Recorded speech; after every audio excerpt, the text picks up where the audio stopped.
রুমের দরজায় দাঁড়িয়ে আছি, কি করব বুঝতে পারতেছি না। আপনারা কি ভাবছেন আমি অন্য কারো রুমের দরজায় দাঁড়িয়ে না, আমার নিজের রুমের দরজায় দাঁড়িয়ে আছি।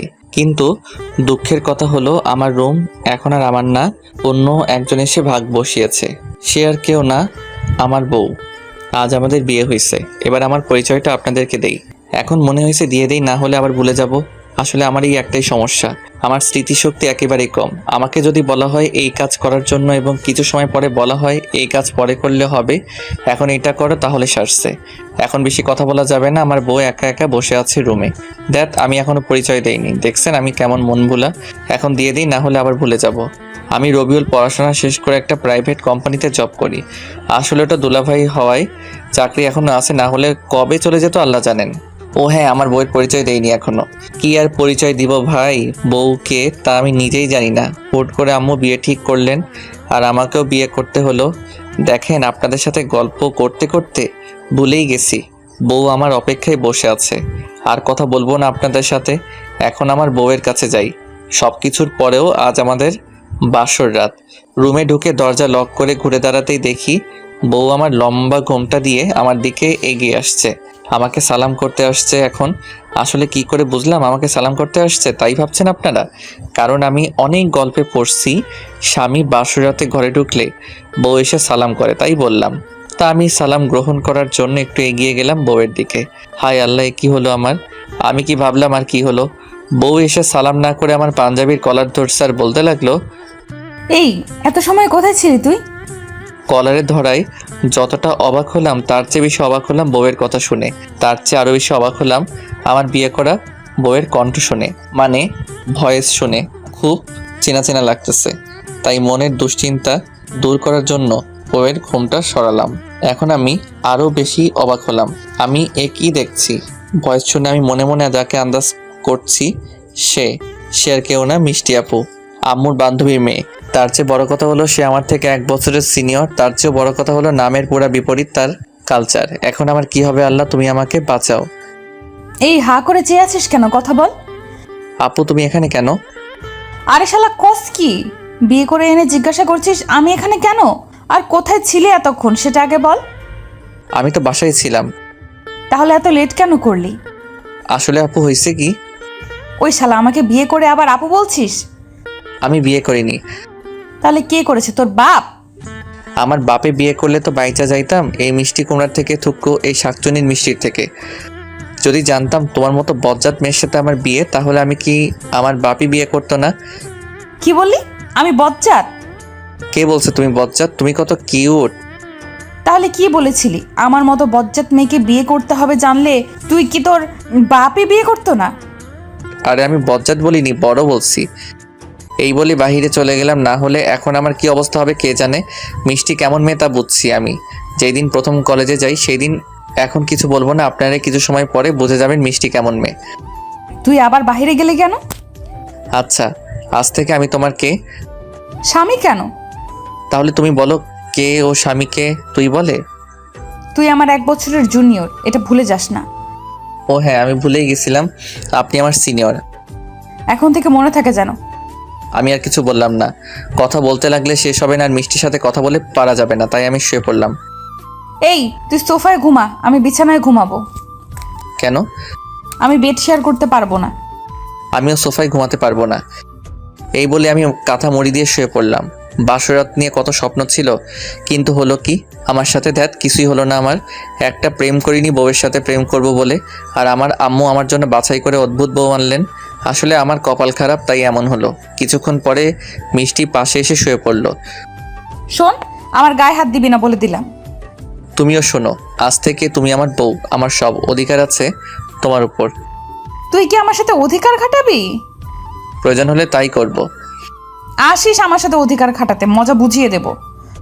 আমি কিছু বললাম না, চুপ করে শুয়ে পড়লাম। জানি এখন কিছু করতে গেলে আমার অবস্থা ভালো থাকবে না। কিছু সময় পরে দেখলাম মিষ্টি ঘুমিয়ে পড়ছে, তাই ভাবলাম একটু জড়িয়ে ধরে ঘুমাবো। জড়িয়ে ধরতেই আমার হাতে কামড় দিতে শুরু করলো। আমাকে কামড় দিলে কেন? অধিকার খাটানোর মজা হালকা বোঝালাম। আরে আমি শুধু জড়িয়ে ধরেছি, অধিকার খাটাতে লাগিনি। আমি এত বোকা নই। চুপচাপ ঘুমা, না হলে আরো দিব। না বোন, আর লাগবে না। একটু জড়িয়ে ধরতে দিল না। এর থেকে আমার কোলবালিশ ভালো, যখন ইচ্ছা তখন জড়িয়ে ধরতাম। তাই কোলবালিশ খুঁজতে লাগলাম। তারপরে কোলবালিশকে জড়িয়ে ধরে ঘুমিয়ে পড়লাম। কিছু সময় পরে কে যেন কোলবালিশ ধরে টানাটানি শুরু করলো। কে? ওই, তুই কোলবালিশ জড়িয়ে ঘুমিয়েছিস কেন? মানুষকে জড়িয়ে ধরলে কামড় দেয়, কোলবালিশ কামড় দেয় না, তাই। কোলবালিশ ফেলে দে, কোলবালিশ ফেলে দে বলছি। আমাকে একটু শান্তিতে ঘুমাতে দিবা? তোকে বলছি কোলবালিশ ফেলে দিতে, ফেলে দে। আমি ফেলবো না। তারপরে মিষ্টি যা করলো আমি ভাবতেই পারিনি এমন কিছু করবে।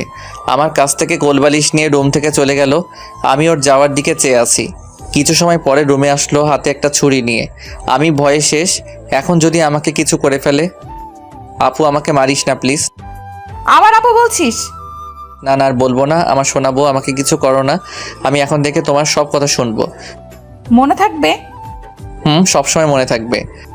ওকে, এখন ঘুমা। আমার কোলবালিশ কোথায়? কি আবার কোলবালিশ?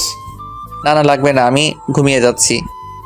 দাঁড়া, তোর কোলবালিশকে খুন্না করে আমার শান্তি নাই। কি করবে এখন? দেখাচ্ছি কি করব। তারপরে কোলবালিশ হাতে নিয়ে ছুরি দিয়ে কুচি কুচি করে কেটে আমার কাছে আসলো। দেখছিস তোর কোলবালিশ কি করছি? দেখছি। তাহলে এখন চুপ করে ঘুমা, না হলে তোর এমন অবস্থা করব। আমি চুপ করে ঘুমানোর চেষ্টা করতে লাগলাম। এখন কিছু বললে উল্টাপাল্টা কিছু করে ফেলবে। হঠাৎ ঘুমের মধ্যে মিষ্টি আমাকে জড়িয়ে ধরলো। সেই সুযোগে আমিও মিষ্টিকে জড়িয়ে ধরলাম। মিষ্টি বজ্জাত হলেও অনেক মায়াবী, কিন্তু সবসময় বজ্জাত হয়ে থাকে। মিষ্টির দিকে তাকিয়ে দেখি ও ঘুমিয়ে আছে। ওর মায়াবী মুখের দিকে তাকিয়ে কখন যে ওর কপালে চুমু দিছি বুঝতে পারিনি। মিষ্টি ঘুমিয়ে আছে তাই কিছু বলতে পারিনি। সেই সুযোগ কাজে লাগিয়ে ওর ঠোঁটে কিস করতে লাগলাম। ঘুমিয়ে আছে তাই কিস করার লোভ সামলাতে পারিনি। সজাগ থাকলে ওর দিকে ঠিকমতো তাকাতে পারি না ভয়ে। মিষ্টির ঠোঁটে আমার ঠোঁট রাখতেই, তোর কি করে সাহস হলো আমাকে জড়িয়ে ধরে কিস করার? তুমি আমাকে জড়িয়ে ধরছো তাই। আমার যা ইচ্ছা তাই করব, তুই কিছু করতে পারবি না। আচ্ছা, তোমার যা ইচ্ছা তাই করো, আমার কিছু লাগবে না। এই বলে অন্যদিকে ফিরে ঘুমানোর চেষ্টা করতে লাগলাম। এই, আমার দিকে তাকা। এখন আবার কি হলো? অন্যদিকে তাকিয়েছিস কেন? এমনি। তাকা বলছি। হ্যাঁ তাকালাম, এখন বলো। আমার ঘুম আসছে না, আমাকে ঘুম পাড়িয়ে দে। আমার নিজেরই ঘুম আসছে না আর তোমাকে? হা। আমাকে ঘুম পাড়িয়ে দে, দেখবি তোরও ঘুম চলে আসবে। আচ্ছা, কি করলে তোমার ঘুম আসবে বলো? আমাকে জড়িয়ে ধর। না, আমি পারবো না। তোকে বলছি বলো ধরার জন্য। মারবে না তো? না, মারবো না। তারপরে আমি মিষ্টিকে জড়িয়ে ধরলাম আর ও আমার বুকের সাথে মিশে গেল। এইভাবে কিছু সময় পরে আমার ঘুম চলে আসলো। ওই, তুই আমাকে জড়িয়ে ধরছিস না মেরে ফেলতে চাইছিস? হাই, কি বলো? আমি তোমাকে মারতে যাবো কেন? তাহলে আমার উপর শুয়ে পড়লি কেন? আমি তোমার উপর শুলাম কোথায়? সরে যা, না হলে মেরে ফেলবো। আরে ধুর, চুপ করো, ঘুমাও তো। সরবি না? তাহলে দেখাচ্ছি মজা। বলেই কামড় দিল। আরে কি করছো? কানে ব্যথা পাচ্ছি, ছাড়ো বলছি। ওরে বাবা, মরে গেলাম। এখন বুঝলি মজা? কি অদ্ভুত কাণ্ড। দূর, কিছু ভালো লাগে না। এই বলে জড়িয়ে ধরে এই বলে ছাড়, কিছু ভালো লাগে না। আম্মু, তুমি কি এই দুনিয়ায় আর কোনো মেয়ে পাওনি? এটাকে কেন আনলে? শান্তিতে একটু ঘুমাতে দেয় না। আমি বালিশের একটা কাঁথা নিয়ে নিচে শুয়ে পড়লাম। ওর পাশে আর শোয়া যাবে না। কিছু সময় পরে আর কি বলবে কে জানে। আমি ফ্লোরে শোয়ার পরে মিষ্টি ও আমার সাথে সাথে শুয়ে পড়লাম আমার বুকে। দেখি যাও এখান থেকে। কিছু সময় পরে আবার মায়ের শুরু করে দিবা। চুপচাপ আমাকে এভাবে জড়িয়ে ধর। তোমার যা ইচ্ছা তাই করো। ওই, ফ্লোরে শুতে আমার ভালো লাগে না, বিছানায় চল। তোমাকে কে বলেছে ফ্লোরে শুতে? বারে, আমার স্বামী ফ্লোরে শুবে আর আমি কি করে বিছানায় শুবো বল? ইস, এত পীড়িত কোথায় থেকে আসে? চুপ করে বিছানায় চল, না হলে আবার মায়ের শুরু করব। আচ্ছা, আর মারতে হবে না, চলো। তারপরে বিছানায় শুলাম আর মিষ্টি আমার বুকে মাথা রেখে আমাকে জড়িয়ে ধরে শুয়ে পড়লো। আচ্ছা, তোমার নাম মিষ্টি কে রাখছে? আব্বু রাখছে। অন্য কিছু রাখলো না কেন? কেন, আমি দেখতে খারাপ নাকি? না, কিন্তু নামের সাথে তোমার মিল নাই। কোন দিকে মিল নাই? এই যে তোমার নাম মিষ্টি আর তুমি। আমাকে থামিয়ে দিয়ে মিষ্টি বলল, আর আমি বজ্জাত? না, কে বলছে? তুমি কত লক্ষ্মী। হইছে, আর কথা বলিস না, চুপ থাক। এই বলে আমার ঠোঁটে ওর ঠোঁট বসিয়ে দিল। এ কেমন বউ? আমি কিছু করতে গেলে মাইক শুরু করে আর ওর যখন যা ইচ্ছা হবে তাই করবে। থাক, আমারও খারাপ লাগছে না, ভালোই লাগছে। তবে আমার বউ এত অদ্ভুত হবে কে জানতো। সকালে ঘুম ভাঙতেই দেখি আমি একা শুয়ে আছি, মিষ্টি নাই। গেল কোথায় এত সকালে? ঘড়ির দিকে চেয়ে দেখি মাত্র 7:30। উঠে ফ্রেশ হয়ে বাহিরে গেলাম। গিয়ে দেখি আম্মুর সাথে রান্নাঘরে রান্না করছে। দেখে মনে হয় না এটা মিষ্টি। খুব সুন্দর করে কাজ করতেছে। ও খুবই অদ্ভুত। কখন কোন রূপ ধারণ করে কেউ বলতে পারবে না। সারাদিন চলে গেল, রাতে খাবার খেয়ে শুয়ে আছি। মিষ্টি এখনও আসেনি রুমে। ল্যাপটপে ফেবুতে এক ক্লাসমেট মেয়ের সাথে কথা বলছিলাম, এমন সময় মিষ্টি রুমে চলে আসলো। এসে দেখতে পেলে আমি কথা বলছি। এই তুই কি করিস ল্যাপটপে? কই কিছু না। দেখি কি করছিলি। আমার কাছ থেকে ল্যাপটপ নিয়ে দেখতে লাগলো। এমন সময় আমার ক্লাসমেট নুসরাত আবার মেসেজ দিল, আর মিষ্টি দেখতে লাগলো কে মেসেজ দিছে। দেখা শেষ করে আমার উপর শুরু হলো আরেক দফা একক যুদ্ধ। আরে আমার কথা শোনো। কি শোনাবি? আমি সব দেখলাম নিজ চোখে। আরে ও আমার ক্লাসমেট, আর কিছু না। ক্লাসমেট, তাকে জানো বলে কেন? হ্যাঁ, আর আর আর তুইও বললে কেন? এমনি বলছি। কি আমাকে বলতে পারিস না তুই? অন্য মেয়েকে জানো বলিস কেন? এই যে কান ধরছে, আর বলবো না। আমার সামনে থেকে যা, না হলে আমি যাচ্ছি, তোমাকে কিছু করতে হবে না। এই বলে চলে আসলাম রুম থেকে। ভাবছি বাইরে যাব, কিন্তু মেইন গেট বন্ধ, তাই ছাদে চলে গেলাম। দাঁড়িয়ে চিন্তা করতে লাগলাম, একা ছিলাম ভালো ছিলাম, কেন যে বিয়ে করলাম, আর এমন বউ কেন আমার কপালে জুটলো। আর কোনো মেয়ে ছিল না আমার জন্য যে আমাকে বোঝার চেষ্টা করে না, আমাকে ফিল করে না, তার সাথে আমি কি করে সংসার করব। এইসব ভাবতে লাগলাম। আজ আর রুমে যাব না, এখানেই ঘুমিয়ে পড়বো। তাই ছাদে শুয়ে আকাশের দিকে চেয়ে আসি। ঘুমও আসতেছে না। মিষ্টির কথা চিন্তা করতে করতে হঠাৎ ঘুমিয়ে পড়লাম। হঠাৎ আমার ঘুম ভেঙে গেল, কিন্তু চোখ খুলতে পারছি না। ঘুম ভেঙে যাওয়ার পরে অনুভব করলাম আমার উপরে কি যেন ভারী বস্তু পড়ে আছে। এখন আমি ভয়ে শেষ। এত রাতে আমি একা ছাদে, আর কিছু না, ভূত আমাকে ধরেছে। এখন আমি কি করি, চিৎকারও দিতে পারছি না। ভয়ে ভয়ে চোখ খুলতে আমি অজ্ঞান হয়ে যাওয়ার উপক্রম। আমি কি দেখছি, আমার উপর একটা ভূত শুয়ে আছে। হায় আল্লাহ, আমাকে বাঁচাও, আমি আজ শেষ। কিন্তু একটা বিষয় দেখে আমার ভয় কিছুটা কমলো। বিষয়টা হলো, এই ভূতের পরনে কালো কাপড়, কিন্তু আমি শুনছি ভূতেরা সাদা কাপড় পরে। তাহলে এটা ভূত পরে। মনে পড়লো মিষ্টি ফ্রেশ হয়ে কালো কাপড় পরেছিল, তার মানে এটা মিষ্টি। কিন্তু ওর মুখ দেখতে পারছি না চুলের জন্য। মুখের সামনে থেকে চুল সরিয়ে দেখি এটা মিষ্টি। খুব সুন্দর করে ঘুমিয়ে আসছে আমার বুকে। ইচ্ছে করছে ওর মধ্যে হারিয়ে যেতে, কিন্তু ওর যদি ঘুম ভেঙে যায় তাহলে আমাকে তক্তা বানাবে। মিষ্টি খুব আরামে ঘুমিয়ে আসছে আমার উপর, আর আমি ব্যথায় মরে যাচ্ছি। আমার নিচে কিছু দেওয়া নাই, ছাদে শুয়ে আছি। এখন কি করি, ডেকে দেখি উঠে কিনা। মিষ্টি, এই মিষ্টি উঠো। চুপ কর, ঘুমাতে দাও। আরে উঠো, ছাদে শুয়ে আছি, রুমে যেতে হবে। চুপ করে এখানে শুয়ে থাক। উঠো, রুমে যেতে হবে। আমি উঠতে পারবো না, পারলে আমাকে নিয়ে যা, না হলে ঘুমা। দূর, কি মুশকিলে পড়লাম এখন। একে কি করে নিচে নিব। প্রথমে হাঁটিয়ে নেওয়ার চেষ্টা করলাম, কিন্তু কাজ হলো না, তাই কোলে তুলে নিলাম। আমি কোলে নিতেই মিষ্টি আমার গলা জড়িয়ে ধরলো। রুমে চলে এসে মিষ্টিকে বিছানায় রাখলাম। এখন আমার গলা জড়িয়ে ধরে আসে, ছাড়ছে না। কি আর করব, আমি ওর উপর শুয়ে পড়লাম। হঠাৎ ওর দিকে চোখ পড়তে ওর মিষ্টি ঠোঁট দেখে লোভ সামলাতে পারলাম না, তাই ওর ঠোঁট আর আমার ঠোঁট এক করে দিলাম। ওর মিষ্টি ঠোঁটের ছোঁয়া পেয়ে আমি পাগল হয়ে গেলাম। তারপর কি হয়েছে মনে নেই। ঘুমের মধ্যে কে আমাকে মারতে লাগলো, মনে হয় স্বপ্ন দেখছি। কিন্তু চোখ খুলে দেখি মিষ্টি ঝাড়ু দিয়ে আমাকে ধোলাই করতেছে। আরে কি করছো, আমাকে মারতেছো কেন? তুই রাতে কি করছিস? আমাকে মারতে মারতে বলল। কই, আমি কিছু করিনি। আর রাতে আমি ছাদে ছিলাম। তুই ছাদে ছিলি, তাহলে রুমে আসলি কি করে? আচ্ছা, যে করে আসি, আমাকে মারতেছো কেন? তোকে বলছি না আমাকে একদম ছোঁয়ার চেষ্টা করবি না। আমি তো শুধু তোমাকে কোলে করে ছাদ থেকে রুমে আনছি, আর কিছু করিনি। তুই কিছু করিসনি, তাহলে তোর কাপড় কোথায়? কি আমার কাপড়? কি খুঁজে পাচ্ছিস না? এই দেখ, নিচে ফেলা। কি আমার কাপড় নিচে গেল কি করে? নিশ্চয়ই তুমি এটা করছো। আমি করছি, তাই না? আমার কাপড়ও একই জায়গায় ছিল। আমি সত্যি বলছি, আমি কিছু করিনি। শালা, তুই আমার সর্বনাশ করছিস, তোকে আজ মেরে ফেলবো। আর আমি কিছু করতে পারছি না, পরনে কাপড় নাই, তাই দৌড় দিতে পারছি না। কোনো রকমে কাঁথা পেঁচিয়ে মিষ্টির হাত ধরলাম। আমি তোমার সর্বনাশ করলাম কি করে? আমি তোমার স্বামী। তুই আমার ইচ্ছার বিরুদ্ধে করছিস, আমি তোর নামে কেস করব। চুপ করো বলেই মিষ্টিকে জড়িয়ে ধরলাম, কিন্তু ওর চিল্লানি বন্ধ হচ্ছে না। এখন যদি কেউ শুয়ে ফেলে তাহলে সর্বনাশ হয়ে যাবে। মিষ্টি প্লিজ, আমার কথা শোনো। তোর কোনো কথা শুনবো না, তুই আমাকে ছাড় বলছি। মিষ্টি চুপ করো, এখন কিন্তু রাগ হচ্ছে। তোর কি রাগ হবে? রাগ আমার হচ্ছে, এখন তোকে মেরে ফেলতে ইচ্ছে করছে। নিজের রাগ সামলাতে না পেরে মিষ্টিকে ঠাস ঠাস করে 2টা থাপ্পড় দিলাম। মিষ্টি আমার দিকে চোখ বড় বড় করে তাকিয়ে আছে। এখন পরিস্থিতি সামাল দিতে হবে, না হলে অনেক বড় সমস্যা হয়ে যাবে। তাই মিষ্টির কাছে গিয়ে ওর আমার দুহাত দিয়ে ধরে কাছে এনে বললাম, দেখো মিষ্টি, তুমি আর আমি স্বামী স্ত্রী, আমাদের মধ্যে এমন হতে পারে। রাতে কি হয়েছিল তা আমার মনে নাই, তোমার ইচ্ছার বিরুদ্ধে হয়েছে তাই বলে এমন করছো কেন? প্লিজ এমন করো না, তুমি আমার বড় তাই বলে কি এমন করবে? আমি বলছি আমি সবসময় তোমার কথা শুনবো তাই বলে কি তুমি আমার একটা কথাও শুনবে না? তাহলে এখন আমাকে আইসক্রিম এনে দাও। কি আইসক্রিম খাবে? খুব অবাক হয়ে বললাম, কি অদ্ভুত মেরে বাবা। এনে দিবে? আচ্ছা এনে দিব। আচ্ছা। একটা কথা বলি, কি? তুমি কি আমাকে তোমার স্বামী হিসেবে মেনে নিয়েছো? না হলে এখন মেরে ফেলতাম।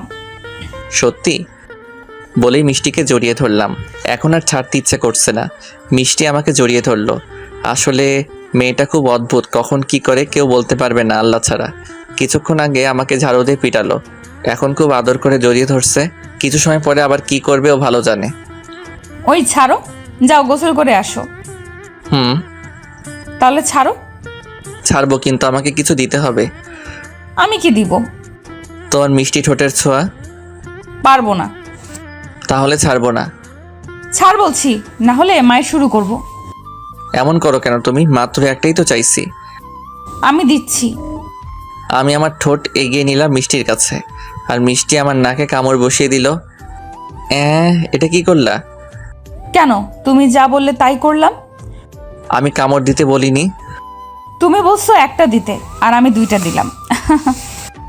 ও চলে গেল গোসল করতে, আর আমি হাঁ করে ওর যাওয়ার দিকে চেয়ে আছি। কি মেরে বাবা, দেখলেন কি করলো এখন? আসলে মিষ্টি খুব অদ্ভুত, ওকে প্রথম থেকেই দেখে আসছি। এমনকি কলেজে কোনো ছেলে ওর সাথে কথা বলতো না ভয়ে। একদিন এক ছেলে ওকে লাভ লেটার দিছিল, এর পরের দিন এক ছেলেকে খুঁজে আচ্ছা মতো কেলানি দিছে। এই দৃশ্য দেখে আর কোনো ছেলে সাহস পায়নি আর ওর সাথে কথা বলতে। তাই আমিও মিষ্টিকে খুব ভয় পেতাম, আর এখনও আমার বউ হয়ে গেল। এমন সময় মিষ্টি বাথরুমের দরজা খুলে আমাকে ডাক দিল। এই এদিকে আসো। কেন, কোনো সমস্যা? সমস্যা আছে। কি হয়েছে বলো? সমস্যা হলো আমি একা গোসল করতে পারবো না। কি একা একা পারবে না? না, পারবো না। তাহলে এতদিন কে তোমাকে গোসল করিয়ে দিত? এতদিন নিজে নিজে করতাম। তাহলে এখনো নিজে নিজে করো। আসবি কিনা বল? আসবো না। ওই তুই না বললি এখন থেকে আমার সব কথা শুনবি? কিন্তু এটা পারবো না। আমি আসবো না, তুই আসবি। তুমি থাকো, আমি যাই। এই কোথায় যাস? জানি না, তুমি গোসল শেষ করো। আমার কাছে আসবি তো তখন মজা বোঝাবো। দেখ কি যে বলে, এখন না গেলে পরে খবর আছে। তাই চলে গেলাম আবার রুমে, গিয়ে দেখি দাঁড়িয়ে আছে। আচ্ছা তোমার লজ্জা করে না? কেন করবে? তুই কি অন্য কেউ নাকি? তুই তো আমার স্বামী। আচ্ছা চলো। তারপরে দুজনে গোসল করে বাহিরে আসলাম। নাস্তা করতে গেলাম, তখন আম্মু বলল মিষ্টিদের বাসায় যেতে হবে আজ, তাই রুমে আসলাম। ওই তুমি কি বলছিলে আমাকে? কি বলছিলাম? কি এনে দেওয়ার কথা ছিল? কি এনে দিব? ভুলে গেছো? আরে কি, সেটা তো বলবে। তুমি আমাকে একটুও ভালোবাসো না। আরে কি বলো, আমি অনেক আগে থেকে তোমাকে ভালোবাসি। কি অনেক আগে থেকে মানে? না মানে বিয়ের পর থেকে। একদম কথা ঘোরানোর চেষ্টা করবে না। কথা ঘুরালাম কখন? তাহলে সত্যি কথা বলো, নাহলে তোকে মেরে ফেলবো। কবে থেকে আমাকে ভালোবাসতি? কলেজে যেদিন প্রথম দেখছি সেই দিন থেকে। তাহলে এতদিন বলিসনি কেন? ওহ, বললে তুমি কি করতে? আমার জানা আছে তাই বলিনি। তো এখন বললি কেন? এখন তুমি আমার বউ তাই। হয়েছে, আমার আইসক্রিম কোথায়? ওহ, একদম ভুলে গেছি, এখনই এনে দিচ্ছি। আর কোনো কথা না বলে চুপচাপ বাইরে চলে গেলাম আইসক্রিম নিয়ে আসতে। বাসার কাছে একটা দোকান আছে, সেইখান থেকে আইসক্রিম নিয়ে বাসায় চলে আসলাম। রুমে গিয়ে দেখি মিষ্টির কাপড় গোছানো শেষ। পিছন থেকে জড়িয়ে ধরে ওর সামনে আইসক্রিম ধরলাম। এই নাও তোমার আইসক্রিম। Thank you. কি অদ্ভুত মেয়ে রে বাবা, মাত্র আইসক্রিমের জন্য চুমু দিল। তাহলে ওর আদর পেতে হলে আইসক্রিম এনে বাসায় রাখতে হবে। কখন ওর আদর পেতে ইচ্ছে হবে তখন ওর সামনে আইসক্রিম এনে দিব আর ফ্রিতে আদর পাবো। তারপরে শ্বশুরবাড়ি চলে গেলাম। হায় আল্লাহ, এখানে এসে ওরা যে আদর করছে তা বলে বোঝাতে পারবো না। আপনারা বুঝতে চাইলে বিয়ে করেন। একদিন শ্বশুর বাড়িতে থেকে বাসায় চলে আসলাম। কাল থেকে অফিসে যেতে হবে। রাতের খাবার খেয়ে ঘুমাতে আসলাম। মিষ্টি রুমে এসে বলতে লাগলো, কাল থেকে অফিস শুরু? হুম। তাহলে কিছু শর্ত মেনে চলতে হবে। কি শর্ত মেনে চলতে হবে কেন? এই যে মিস্টার, এখন আপনি বিবাহিত, তাই শর্ত মেনে চলতে হবে। আর না মানলে আমার রুমে আসতে পারবে না। তোমার রুম? হা হা হা। হাসার কিছু নাই, এখন আমার দখলে, হাইকোর্ট থেকে পারমিশন নিয়ে দখল করছি। হাইকোর্ট হলো আমার আম্মু। আচ্ছা বলো কি কি মেনে চলতে হবে? এই তো গুড বয়। তাহলে শোনো, প্রতিদিন অফিসে যাওয়ার আগে আমাকে কিস করে যেতে হবে এবং আসার পরেও তাই। আজ থেকে কোনো মেয়ে কলিগের সাথে প্রয়োজন ছাড়া কথা বলা যাবে না। কোনো মেয়ের দিকে তাকাতে পারবি না। প্রতিদিন তাড়াতাড়ি বাসায় ফিরতে হবে। বাসায় আসার সময় আমার জন্য আইসক্রিম নিয়ে আসতে হবে। আর কিছু বলবে? প্রয়োজন হলে আরও কিছু দিব। এখন এগুলো মেনে চললেই হবে। আচ্ছা ঠিক আছে। আর যদি কোনো একটা মিস হয় তাহলে তাহলে কি? তাহলে কি পরে বলবো, এখন ঘুমাও। আচ্ছা ঘুমাবো, একটু আদর করবে? একদম না, কাল অফিসে যেতে হবে। তাড়াতাড়ি ঘুমাও। তাহলে জড়িয়ে ধরি? চুপচাপ ঘুমাও বলছি। দূর, অন্য পাশ ফিরে ঘুমানোর চেষ্টা করতে লাগলাম। এই এদিকে তাকাও। না আমি ঘুমাবো। তাকাও বলছি। আমি চুপচাপ শুয়ে আছি। মিষ্টি কিছু করতে না পেরে উঠে এসে আমি যেদিকে চেয়ে আছি ওই দিকে এসে শুয়ে পড়লো। আমাকে জড়িয়ে ধরে ঘুমিয়ে পড়লো, আমিও ঘুমিয়ে পড়লাম। সকালে ওই ওঠো। যাও তো, ঘুমাতে দাও। 8টা বেজে গেছে, ওঠো তাড়াতাড়ি। ঘুমাতে দাও তো। এই বলে মিষ্টিকে জড়িয়ে ধরে আবার ঘুমিয়ে পড়লাম। কিন্তু বউয়ের জ্বালায় ঘুমানো যায় না। কি শুরু করলো, মায়ের কানে ধরে মোচড় দিচ্ছে, তাই ওর ঘুমাতে পারলাম না। উঠে ফ্রেশ হয়ে নাস্তা করে রেডি হলাম অফিসে যাওয়ার জন্য। টাই পরতে যাবো এমন সময় মনে হলো ঘরে বউ থাকতে আমি এত কষ্ট করে টাই পরতে যাবো কেন, তাই মিষ্টিকে ডাক দিলাম। মিষ্টি, কি হয়েছে, এইভাবে চেঁচাচ্ছ কেন? এদিকে এসো। আসলাম, কি বলবে বলো। টাই পরিয়ে দাও। কেন নিজে নিজে পড়তে পারো না? তুমি থাকতে আমি পরবো কেন, তুমি পরিয়ে দাও। তারপরে মিষ্টি টাই পরিয়ে দিতে লাগলো আর আমি মিষ্টিকে দেখতে লাগলাম। যেই মেয়েটা সবসময় আড্ডা নিয়ে থাকতো এখন সেই মেয়েটাই সংসারী হয়ে গেছে। এখন আর আম্মুকে কোনো কাজ করতে দেয় না, মিষ্টি একা একা সব কাজ করে। শেষ, এখন যেতে পারো। আচ্ছা আসি। এই দাঁড়াও দাঁড়াও। কি হলো আবার? শর্ত কি ছিল? কি? কাল রাতে বললাম আর এখন ভুলে গেছো? না না মনে আছে। তারপরে আর কি, ওর শর্ত মতে ওকে কিস করে তারপরে অফিসে চলে গেলাম। অফিসে বসে কাজ করতেছি, হঠাৎ অচেনা নাম্বার থেকে কল আসলো। কাজে ছিলাম তাই কল পিক না করে ফোনটা সাইলেন্ট করে ডাকলাম। কিছু সময় পরে বস আসলেন। তোমার ফোন কোথায়? আমার কাছে আছে। তাহলে কল আসতেছে শুনতে পাওনি? অচেনা নাম্বার থেকে কল আসছিল তাই ফোন সাইলেন্ট করে রাখছি। ও, তুমি ফোন সাইলেন্ট করে রাখছো আর ওইদিকে তোমার বউ কল দিতে দিতে ক্লান্ত হয়ে যাচ্ছে। আপনি কি করে জানলেন? মিষ্টি আমাকে কল দিয়ে বললো তুমি বেঁচে আছো না মরে গেছো দেখার জন্য। তাড়াতাড়ি বাসায় কল দাও। আসলে বস হলো আমার দুলাভাই, তাই মিষ্টি বসকে ফোন দিছিল। ফোন হাতে নিয়ে দেখি ওই অচেনা নাম্বার থেকে অনেক কল আসছে আর আম্মুর নাম্বার থেকেও। তাই দেরি না করে আম্মুর নাম্বারে কল দিলাম। আম্মু কেন কল দিয়েছিলে? ওপাশ থেকে মিষ্টি বলল, আমি তোর আম্মু না, তোর জম। কোন মেয়ের সাথে পীড়িত করতেছিলি? আমার ফোন পিক করলে না কেন? আসলে হয়েছে কি, আমার নাম্বারে একটা অচেনা নাম্বার থেকে কল আসছিল তাই ফোনটা সাইলেন্ট করে কাজ করতেছিলাম। শালা, এই অচেনা নাম্বার আমার ছিল। আজ তুই বাসায় আয়, তোর খবর আছে। এই বলে কল কেটে দিল। আজ তাড়াতাড়ি বাসায় যেতে হবে, না হলে আরও রেগে যাবে। লাঞ্চের সময় কল দিলাম ওর নাম্বারে, কিন্তু কল পিক করলো না। খুব রেগে আছে তাই দেরি না করে কাজ রেখে বাসায় চলে আসলাম। দুলাভাইয়ের অফিস, তাই যখন ইচ্ছা তখন চলে আসতে পারি। বাসায় আসার সময় এক বক্স আইসক্রিম আর চকলেট আর লাল গোলাপ নিয়ে বাসায় আসলাম। এসে দেখি বাসায় একদম নিরিবিলি। রুমে গিয়ে দেখি মিষ্টি শুয়ে শুয়ে কান্না করতে করতে শেষ হয়ে যাচ্ছে। এখন আবার কিসের জন্য কান্না করছে কে জানে। কান্না করতে করতে বালিশ ভিজিয়ে ফেলছে। তাই আর দেরি না করে ওকে পিছন থেকে জড়িয়ে ধরলাম। জড়িয়ে ধরতেই, ছাড় বলছি আমাকে। কি হয়েছে আমার লক্ষ্মী বউয়ের, কান্না করছো কেন? আমি কান্না করলে তোর কি? তুই যাও এই মেয়ের কাছে। কি? আমি কোনো মেয়ের কাছে যাব আমার বউকে রেখে? একদম আমাকে বউ বলবি না। এই দেখো তোমার জন্য আইসক্রিম চকলেট আর গোলাপ আনছি। আমার কিচ্ছু লাগবে না, ওই মেয়েকে দিয়ে আয়। আরে কোন মেয়েকে দিব? যেই মেয়ের জন্য আমার কল পিক করিসনি সেই মেয়েকে। আরে আমি কোনো মেয়ের সাথে ছিলাম না। এই কদিনে অনেক কাজ জমা ছিল তাই কল পিক করতে পারিনি। আর তোমার নাম্বার সেভ করে দিলে না কেন? আমার নাম্বার তোর কাছে ছিল না? ছিল না বলেই তো এমন হলো। আর এমন হবে না, কান্না থামাও। কান্না থামাবো না? শর্ত কি ছিল? কি আবার? আমি কোনো মেয়ের সাথে কথা বলবো না। অফিস থেকে আসার সময় আইসক্রিম নিয়ে আসবো আর আর আর কি ছিল বলো? হায় হায়, আসলটা ভুলে গেছি, তাই এত রেগে আছে। এখন আসল কাজ সেরে নেই, না হলে আরও রেগে যাবে। দেখি তো, আমার দিকে তাকাও। মিষ্টিকে আমার দিকে ঘুরিয়ে হয়েছে এবার? না, হয়নি। এখন আমাকে নিয়ে ঘুরতে যেতে হবে। এখন যেতে হবে? এখন। আমার না খুব ক্ষুধা পাইছে। সকালে নাস্তা করছিলাম আর কিচ্ছু খাইনি। কেন খাওনি? আমার বউকে রেখে কি করে খাবো? হয়েছে, আর পিরিতি দেখাতে হবে না, চলো। তারপরে খাবার দিল আমাকে, আমি খাচ্ছি। আর মিষ্টি আমার পাশে বসে আছে। মিষ্টি মনে হয় এখনো খাইনি। বিয়ের পর আমাকে ছাড়া একদিনও খাইনি। মিষ্টি, তুমি খাইছো? খাইছি। মিথ্যা বলো কেন? আমি যে তোমাকে ছাড়া খাই না, তা কি ভুলে গেছো? নাই, তাই জিজ্ঞেস করলাম। এখন খাওয়া শুরু করো। পারবো না। কেন পারবে না? এতক্ষণ যার জন্য অপেক্ষা করলাম সে এখন একা একা খাচ্ছে। আমাকে বলেনি, তাই খাবো না। আরে বললাম তো। লেট করে বলছো তাই খাবো না, তবে একটা শর্তে খেতে পারি।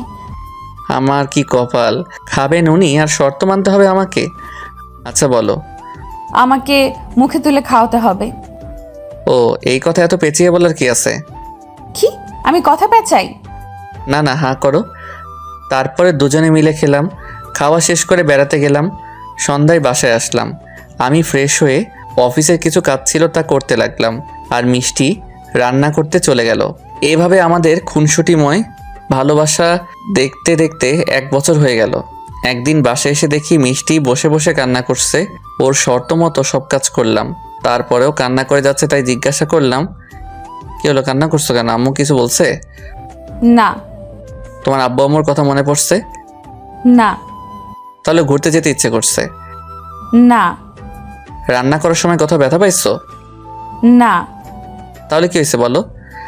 আমার কথা শুনে কিছু না বলে ল্যাপটপ অন করলো আর কিছু বেবির পিক আমাকে দেখিয়ে বলতে লাগলো, এই দেখো কত সুন্দর সুন্দর বেবি। হ্যাঁ দেখছি, তাতে কি? আমার নাই কেন? আমাকে একটা এনে দাও। এখানে আছে তো, ডাউনলোড করে নাও। ডাউনলোড করলে আমার কোলে চলে আসবে। না, ল্যাপটপে থাকবে। আমার বান্ধবী মীরাকে চিনো তো? চিনি তো, কি হয়েছে? ওর না এই রকম কিউট একটা বেবি আছে। আমারও এরকম একটা কিউট বেবি লাগবে। কি? আমার বাসায় একা একা ভালো লাগে না। আর আম্মু সারা দিন আমার রুমে বসে এটা ওটা করে, আমার সাথে গল্প করে না। আচ্ছা ঠিক আছে। তাহলে আমার বেবি কবে হবে? আচ্ছা, এসব কথা পরে হবে, এখন চলো, আমার খুব ক্ষুধা লাগছে। তারপর একসাথে খাওয়া শেষ করে রুমে এসে শুয়ে পড়লাম। মিষ্টি, সত্যি তুমি বেবি নিবে? সত্যি। আচ্ছা তাহলে আমার কাছে আসো। বাকিটা পাতিহাস, মানে ইতিহাস। সকালে ঘুম ভাঙলো মিষ্টির চিল্লানিতে। কি হলো, এত চিল্লাও কেন? কয়টা বাজে খেয়াল আছে? কয়টা বাজে? 8:30। অফিসে কখন যাবে? এই তো এক্ষুনি যাব। তাড়াতাড়ি করে ফ্রেশ হয়ে নাস্তা করে অফিসে চলে আসলাম। 6 মাস পরে একদিন অফিস থেকে এসে দেখি মিষ্টি বমি করে বাথরুম ভরিয়ে ফেলছে। আস্তে আস্তে। চুপ কর, তোর জন্য আমার এমন অবস্থা। আমি কি করলাম? তুমি বললে তোমার বেবি লাগবে। আমি বেবি লাগবে বলছি, আর তুই আমার এমন অবস্থা করলি। এখনও রেগে গেলে আমাকে তুই করে বলে। আচ্ছা হয়েছে, এখন চুপ করো। তারপরে মিষ্টিকে ফ্রেশ করে বিছানায় শুয়ে দিলাম। কিছু খাবার এনে খাওয়াতে লাগলাম। ওয়াক, এ কেমন খাবার? এগুলো মানুষ খায়? ডাক্তার বলছে এখন এগুলো খেতে হবে, না হলে শরীর খারাপ করবে। আমি এগুলো খেতে পারবো না। তাহলে আমাদের বেবির কষ্ট হবে যে। এই কথা শুনে চুপচাপ খেয়ে নিল। তারপরে ওষুধ খাইয়ে দিয়ে ওর পাশে শুয়ে পড়লাম। এখন সারাদিন ওর পাশে থাকতে হয়। আম্মুরও বয়স হয়ে গেছে, বাসার কাজ করার জন্য 2টা বুয়া রাখা হয়েছে। আম্মু ওদের সব কিছু দেখিয়ে দেয়। আর মিষ্টি ভয় ঠিকমতো হাঁটতে পারে না। যদি বেবির কিছু হয়ে যায়, অফিস থেকে কিছু দিনের জন্য ছুটি নিয়ে নিছি। এই অবস্থায় মিষ্টিকে বাসায় একা রেখে যেতে ভয় করে। যদি কিছু হয়ে যায়, ওর খুব বেশি ভালোবেসে ফেলছি তো এই অদ্ভুত মেয়েকে, তাই হারানোর ভয়টা বেশি কাজ করে। আচ্ছা, আমাদের ছেলে হবে না মেয়ে হবে? আমার মনে হয় তোর মতো একটা মেয়ে হলে ভালো হবে। না, তোমার মতো ছেলে হবে। না, মেয়ে। না, ছেলে। আচ্ছা, আল্লাহ আমাদের যা দিবে তাই মেনে নিব। ঠিক আছে, তবে ছেলে হতে হবে। আর যদি মেয়ে হয়? তাহলে তোমাকে মেরে ফেলবো। আচ্ছা, সব কিছুতে আমাকে মারতে হবে কেন? কারণ আমি তোমাকে অনেক ভালোবাসি। আর আমি কি কম ভালোবাসি? তুমি আমাকে একটুও ভালোবাসো না। কে বলছে আমি তোমাকে অনেক ভালোবাসি? তাহলে আমাকে আইসক্রিম এনে দাও। একদম চুপ। তুমি আমাকে ভালোবাসো না, তাই দিতেছো না। এখন আইসক্রিম খেলে আমাদের বেবির ক্ষতি হবে, ডাক্তার বলছে। তাহলে কি আমি আর আইসক্রিম খেতে পারবো না? পারবে, তবে এখন না। আমাদের বেবি হলে আসলে আমরা 3 জনে একসাথে খাবো। এখন ঘুমাও। তারপরে ঘুমিয়ে পড়লাম। এখন আমার সারাদিন চলে যায় ওর সাথে কথা বলে, ওর এইটা লাগবে, এইটা করবে, এসব করতে করতে। তবে আমার খুব ভালো লাগতেছে এখন, কারণ সবসময় ওর সাথে থেকে ওর সব বিষয় জানতে পারছি, বুঝতে পারছি, যা গত 1 বছরে বুঝতে পারিনি। কিছুদিন পরে হঠাৎ করে মিষ্টির পেটে ব্যথা শুরু হয়ে গেল। আম্মুকে ডেকে আনলাম রুমে। আম্মু মিষ্টির অবস্থা দেখে তাড়াতাড়ি মেডিকেলে নিয়ে যেতে হবে বললেন। তাড়াতাড়ি মিষ্টিকে মেডিকেলে নিয়ে আসলাম। ডাক্তার মিষ্টিকে অপারেশন রুমে নিয়ে গেল। আমি আর আম্মু বাহিরে দাঁড়িয়ে আছি। মিষ্টি আব্বু আম্মুকে কল দিয়ে বলছি ওর কথা। যার যার কথা মনে পড়ছে তাকে কল দিয়ে বলছি মিষ্টির জন্য দোয়া করার জন্য। কিছু সময় পরে আপু, দুলা ভাই আর আমার শ্বশুর শাশুড়ি আসলেন, আর আমি ভয়ে কান্না করে যাচ্ছি আর আল্লাহর কাছে দোয়া করছি আমার মিষ্টিকে আর বেবিকে যেন সুস্থ অবস্থায় রাখেন। সবাই আমাকে সান্ত্বনা দিয়ে যাচ্ছে এই বলে সব ঠিক আছে, ভয়ের কোনো কারণ নাই। কিন্তু আমার চোখ আর বাধা মানছে না। চোখের বাঁধ ভেঙে অনবরত জল পড়ছে, কিছুতেই বন্ধ হচ্ছে না। হঠাৎ বেবির কান্নার শব্দ শুনে আমি দৌড় দিয়ে অপারেশন রুমের সামনে গেলাম। ডাক্তার আমাকে মিষ্টির কাছে নিয়ে গেলেন। আমি প্রথমে বেবির দিকে চেয়ে দেখি ছেলে হয়েছে, কিন্তু মিষ্টি চোখ বন্ধ করে আছে। তা দেখে আমার দম বন্ধ হয়ে গেল। কান্নামাখা কণ্ঠে বললাম, এই মিষ্টি দেখো, আমাদের বেবি হয়েছে, চোখ খুলে দেখো। কত কিউট বেবি, চোখ খুলো, দেখো দেখো। কান্না করতে করতে মিষ্টির পাশে বসে বললাম, ছেলে না মেয়ে? কান্না করতে করতে বললাম ছেলে। তখন মনে হলো মিষ্টির মতো কেউ বললে এই কথা। আমি চোখ খুলে দেখি মিষ্টি আসছে। আমি আর নিজেকে ধরে রাখতে পারলাম না, মিষ্টিকে জড়িয়ে ধরে কান্না করতে লাগলাম। বলছিলাম না আমাদের ছেলে হবে? এত সময় চুপ করেছিলে কেন? ছেলে না মেয়ে হয়েছে এই কথা শোনার জন্য চুপ করেছিলাম। আর তুমি কান্না করছো কেন? আমার কিচ্ছু হয়নি। আমি আর কিছু বললাম না, চুপ করে মিষ্টিকে জড়িয়ে ধরে আছি। কি অদ্ভুত মেয়ে, ছেলে হয়েছে না মেয়ে হয়েছে এই কথা শোনার জন্য চুপ করে আছে, আর আমি ভয় শেষ। এই ছাড়ো আমাকে। না, ছাড়বো না। আরে আমার ছেলেকে দেখতে দিবা না? এই দেখো। একদম তোমার মতো হয়েছে। তখন আপু এসে বলল, দেখি সর, আমাদের বেবিকে দেখতে দে। তারপরে আপুর কাছে বেবিকে দিলাম। ওরা সবাই বেবিকে দেখছে আর আমি আমার অদ্ভুত বউকে দেখছি।